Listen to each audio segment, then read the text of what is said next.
ಚಾನಲ್ಗೆ ಸ್ವಾಗತ. ಇದೇ ರೀತಿಯ ಉದ್ಯೋಗ ಮಾಹಿತಿಗಳಿಗಾಗಿ ಚಾನಲ್ನ ಸಬ್ಸ್ಕ್ರೈಬ್ ಮಾಡಿಕೊಳ್ಳಿ. ಹಾಗೆ ಇದುವರೆಗೂ ಯಾರು ನಮ್ಮ ಟೆಲಿಗ್ರಾಮ್ ಮತ್ತು ವಾಟ್ಸಪ್ ಗ್ರೂಪ್ಗಳಿಗೆ ಜಾಯ್ನ್ ಆಗಿಲ್ಲ, ಈಗಲೇ ಜಾಯ್ನ್ ಆಗಿ ಹೆಚ್ಚಿನ ಉದ್ಯೋಗ ಮಾಹಿತಿಗಳಿಗಾಗಿ. ಫ್ರೆಂಡ್ಸ್, ಕರ್ನಾಟಕ ಲೋಕಸೇವಾ ಆಯೋಗದಿಂದ ನೋಡಿ, ಇಲ್ಲಿ Karnataka public service commission, Karnataka ಲೋಕಸೇವಾ ಆಯೋಗದಿಂದ ಹೊಸ ಅಧಿಸೂಚನೆ ಬಿಡುಗಡೆಯಾಗಿದೆ ನೋಡಿ. ಬೋತ್ ಮೇಲ್ ಆ್ಯಂಡ್ ಫಿಮೇಲ್, ಪುರುಷ ಮತ್ತು ಮಹಿಳಾ ಅಭ್ಯರ್ಥಿಗಳು ಇಬ್ಬರು ಅರ್ಜಿಗಳನ್ನು ಸಲ್ಲಿಸಬಹುದು. ಹಾಗೆ ಕರ್ನಾಟಕದ ಯಾವುದೇ ಡಿಸ್ಟಿಕ್ಕಿಂದ ಕೂಡ ನೀವು ಈ ಒಂದು ಹುದ್ದೆಗಳಿಗೆ ಅರ್ಜಿಗಳನ್ನು ಸಲ್ಲಿಸಬಹುದಾಗಿರುತ್ತೆ. ಬನ್ನಿ ಇದರ ಬಗ್ಗೆ, ಅಂದರೆ ವಾರ್ಡನ್ ಹುದ್ದೆಗಳಿಗೆ ನೇಮಕಾತಿ ನಡೀತಾ ಇದೆ ನೋಡಿ. ವಾರ್ಡನ್ ಹುದ್ದೆಗಳಿಗೆ ನೇಮಕಾತಿ ಇರುತ್ತೆ. ಬನ್ನಿ ಇದರ ಬಗ್ಗೆ ಒಂದೊಂದಾಗಿ ಮಾಹಿತಿಯನ್ನು ತಿಳಿಸ್ಕೊಡ್ತೀನಿ. ಕರ್ನಾಟಕ ಹಿಂದುಳಿದ ವರ್ಗಗಳ ಕಲ್ಯಾಣ ಇಲಾಖೆ, ಸಮಾಜ ಕಲ್ಯಾಣ ಇಲಾಖೆಯಲ್ಲಿ ಖಾಲಿ ಇರತಕ್ಕಂಥ 825 ಹಾಸ್ಟೆಲ್ ವಾರ್ಡನ್ ಉದ್ಯೋಗಗಳಿಗೆ ನೇಮಕಾತಿಯ ಹೊಸ ಅಧಿಸೂಚನೆ ಆಗಿರುತ್ತೆ ನೋಡಿ. ಬೋತ್ ಮೇಲ್ ಆ್ಯಂಡ್ ಫಿಮೇಲ್, ಪುರುಷ ಮತ್ತು ಮಹಿಳಾ ಅಭ್ಯರ್ಥಿಗಳು ಇಬ್ಬರು ಅರ್ಜಿಗಳನ್ನು ಸಲ್ಲಿಸಬಹುದು. ಇನ್ನು ಈ ಒಂದು ಹುದ್ದೆಗಳಿಗೆ ಸಂಬಂಧಪಟ್ಟಂತೆ ಹಿಂದುಳಿದ ವರ್ಗಗಳ ಕಲ್ಯಾಣ ಇಲಾಖೆಯ ವಾರ್ಡನ್ ಹುದ್ದೆಗಳು ಸೇರಿದಂತೆ ಒಟ್ಟು 825 ಹುದ್ದೆಗಳು ಖಾಲಿ ಇದೆ ಅಂತ ಹೇಳಿದ್ದಾರೆ ನೋಡಿ. ಇನ್ನು ಫ್ರೆಂಡ್ಸ್, ಈ ಒಂದು ಹುದ್ದೆಗಳಿಗೆ ಅಫಿಷಿಯಲ್ ವೆಬ್ಸೈಟ್ಗೆ ಹೋಗಿ ನೀವು ಅರ್ಜಿಗಳನ್ನು ಸಲ್ಲಿಸಬಹುದು. ಹಿಂದುಳಿದ ವರ್ಗಗಳ ಕಲ್ಯಾಣ ಇಲಾಖೆಯಲ್ಲಿ ನೇಮಕಾತಿ ಇರುತ್ತೆ.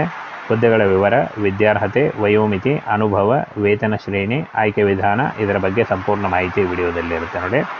ಹಿಂದುಳಿದ ವರ್ಗಗಳ ಕಲ್ಯಾಣ ಇಲಾಖೆಯಿಂದ ನೇಮಕಾತಿಯಾಗಿರುತ್ತೆ. ಆಯ್ಕೆಯ ಪ್ರಾಧಿಕಾರ ಕರ್ನಾಟಕ ಲೋಕಸೇವಾ ಆಯೋಗ. ಹುದ್ದೆಗಳು ನೋಡಿ, ವಾರ್ಡನ್ ಹಾಗೂ ಇತರೆ ಉದ್ಯೋಗಗಳಿದ್ದಾವೆ. ಇನ್ನು ಫ್ರೆಂಡ್ಸ್, ಈ ಒಂದು ಹುದ್ದೆಗಳಿಗೆ ಅರ್ಜಿ ಸಲ್ಲಿಸುವಂಥ ಅಭ್ಯರ್ಥಿಗಳಿಗೆ 825 ಹುದ್ದೆಗಳಿದ್ದಾವೆ ನೋಡಿ. ಇದರಲ್ಲಿ ಆಯ್ಕೆ ಮಾಡಿಕೊಂಡು ನೀವು ಅರ್ಜಿಗಳನ್ನು ಸಲ್ಲಿಸಬಹುದು.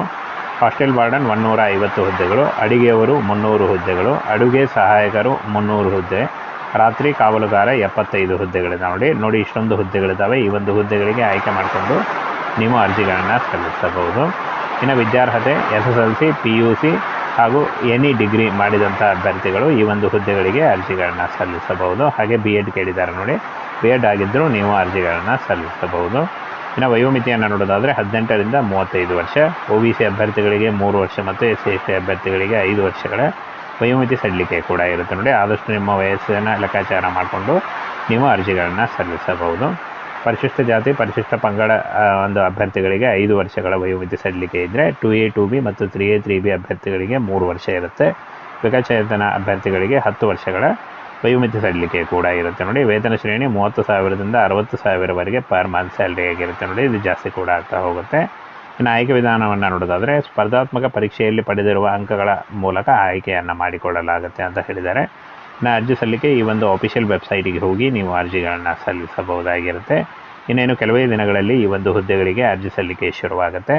ಆನ್ಲೈನ್ ಮೂಲಕ ಇನ್ನೇನು ಕೆಲವೇ ದಿನಗಳಲ್ಲಿ ಈ ಒಂದು ಹುದ್ದೆಗಳಿಗೆ ಅರ್ಜಿ ಸಲ್ಲಿಕೆ ಶುರುವಾಗುತ್ತೆ ನೋಡಿ. ಆಗ ನೀವು ಆನ್ಲೈನ್ ಮೂಲಕ ಅಫಿಷಿಯಲ್ ವೆಬ್ಸೈಟಿಗೆ ಹೋಗಿ ಆನ್ಲೈನ್ ಮೂಲಕ ಅರ್ಜಿಗಳನ್ನು ಸಲ್ಲಿಸಬಹುದು.